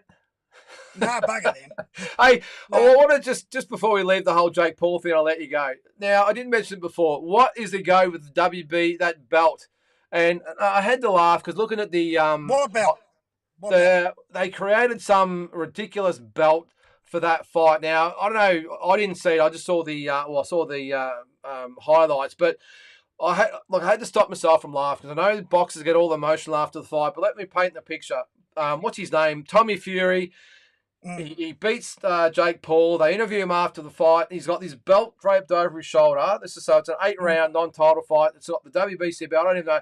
And he's sobbing and crying. This is the greatest night of my life. And I'm thinking, mate, hey, it's not for a world title, mate. Just relax. And it's like, oh my god. I know they all get excited, but it was some ridiculous belt they invented for this fight. And I don't even know what it even was. I'm pretty sure the Victorian silver title is probably worth more than it, but there he was mm. with it draped over his shoulder, and this is the greatest night in the history of my life. That's just promoting the WBC. That's all that Yeah. is. I mean, they created their own division in the Bridgerweight division, whatever the hell it is. Is that actually up and going, the Bridgerweight? I believe so. It's 220. It's a weight limit of 220, and I I was just believe the looking. WBC is the only body that actually has belts in it. Yeah, well, they haven't got an official rankings for it at the moment on where am I Oh, on I've seen boxing it scene, but before. I've seen it before. So Bridgerweight or whatever the Bridgerweight. hell it's called. Yeah, 220 limit of 220. What's that? 100 So kilos. yeah, 100 kegs. Yeah, I mean they all. I mean the WBC was doing the same stupid shit that WBA was doing 5 years ago, and they woke up to themselves. Yeah, So they had a belt for every day of the week and two on Sundays. So they're hard to take seriously. But anyway, that was enough of the Paul fight. But yeah, so it'd be interesting. It's just getting back to Tim and Michael. I've just got a feeling that the fight, they're on a bit of a collision course in some way. I've just that gut feel it's going to happen. It's going, and it will. I don't think Tim wants it to happen. Not because he doesn't want to fight Michael because he thinks he might lose. I just don't think he rates Michael. Doesn't see him at his level, and I think Yeah, he would only fight him if he had to. But as I said mm, before, what happens if Tim loses and Michael wins? He's got the belt. So not only will Tim have to sort of go with his tail between the legs to get that fight, he's also going to be the B side. Michael's going to be making the demands. Be interesting. It'll be really interesting negotiations. The one good thing about it, at least they're under the same umbrella, which is no limit. yeah, that's exactly right. But then again, they got to convince the IBF to do it. But Yeah, stranger things have. yeah, I mean, Gil Mundine too happened. So yeah, yeah, and exactly. Chock wasn't ranked at the time, so it can get done. Uh, I think that fight has a 2 year time limit. If it doesn't Okay. happen in 2 years, it won't happen at all. Yeah, yeah. I agree. I agree with Because you. Look, hopefully they both win the world titles and maybe they go in different directions and maybe they fight a bit later on because I don't think another scenario might be is they both win. Let's do that scenario. They both win. Well, actually, we'll go back one. If Tim wins and Michael loses, well, you can put a line for it. It's never going to happen. never going to Um, happen. if Tim loses and Michael wins, as we just discussed, could be interesting. If they both win, what happens then? Do they fight or do they go in their own separate ways? Or Easy catch weight 157. okay, but no titles on the line. No, no titles on the line And because it'll be a bragging rights fight. maybe it could be the worst scenario of all. Maybe it could be they both lose and they both fight each other for Well, rebuilding fights. yeah. So If they both lose, I guarantee No Limit will have that. Well, this is just my opinion, and I mm, base this on my own silly thoughts. Is that'll be their backup plan? yeah, Because if No Limit has not had a great start to the year, they lost the Charlo fight through no fault of their own. yeah. Well, Shannon lost to Liam, Ebony, so that wasn't a great yeah, start. Liam got knocked out, yeah, and he let that off the hook. So everything's banking on Tim. Because mm, if Tim doesn't win, right, No Limit's going to be like, oh, now what do we do? yeah. Because they've got all these fighters, and unfortunately, besides the RAF, not one of them's looking down the barrel of a world title. They've got all Who? these fighters, but Yeah, I think they've got a few potentials. I think Paulo Cuso down the track's one. Sam Goodman might be yeah, but another. that's years away. That's not going Yeah, to happen in 6 months. yeah, I mean, yeah, I mean, none of their fighters besides Mick are right now in the scope of a world title for at least 18 months. mm, I yeah. mean, I mean, who have they got that would have a title fight within 18 months? I don't think No one I anyone. can think of. No, no. They're all too green. They're all too Yeah, green. I mean, yeah. the kid is a good 3 years off, and he's got to keep winning. So Yeah, I think at least 3 years as well. I think he's got to get at least another probably dozen fights under his belt, probably more, 15 fights. it, probably not that many. I mean, I You think reckon? No Limit. The one thing I mean, if you look at the world champions, most of them won their world titles in under 20 fights. So Tim's been going very slowly. Yeah, If you look at the record, I mean, Jeff won it in 7. Harding, I think, won it in 13. yeah. Horn Lester was Ellis won it 17, in was he? 18. Sorry? Was Horn Horn was 17 or 18? Yeah, 17 or 18. yeah. So most of the world champions we've had, even Billy Dibb, I'm pretty sure most of them under 20 fights, easy. And Moses was about Easy. 20 as well, I think. Cambosis he was a late bloomer, yeah, but he was 20 or close to it, Yeah, 1920. yeah. So, yeah, what? Jules, Tim Tim called, called Zarafa the easiest world title ever. I think that's bit harsh there, Jules. But yeah, look, hopefully it's a good problem to have that they're going to fight each other or not. Because I reckon it'd be great for Aussie boxing. It'd be it Green will be. Mundine all over again. It really would. Yeah, and it actually would be better because I think Green Mundine was one of the greatest opportunities wasted because it was never for a world title. No, never. They should have fought in 04 when they were both champions instead of waiting until 06. That Yeah, was, I yeah, mean, one of the biggest fights Australia ever had was a domestic level bragging rights fight.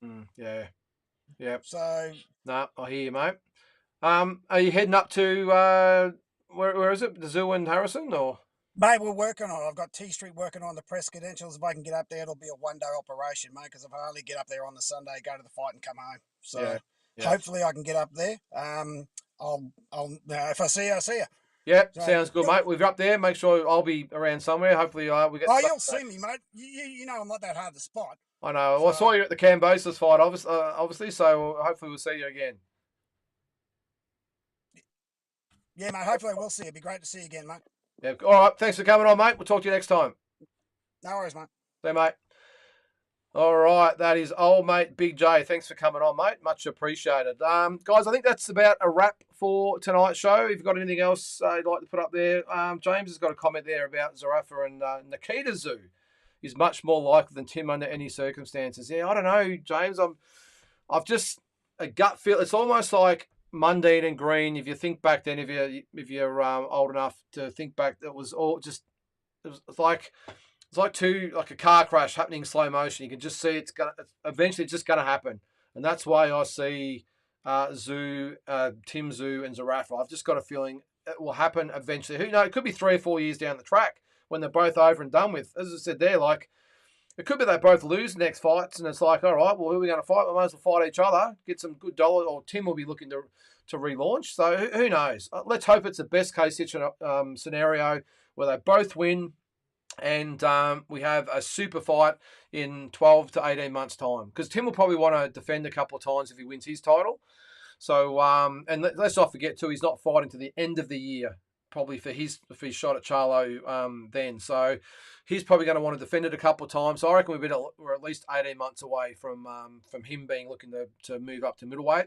And who knows where Michael's going to be there. Couple more quick comments before we go.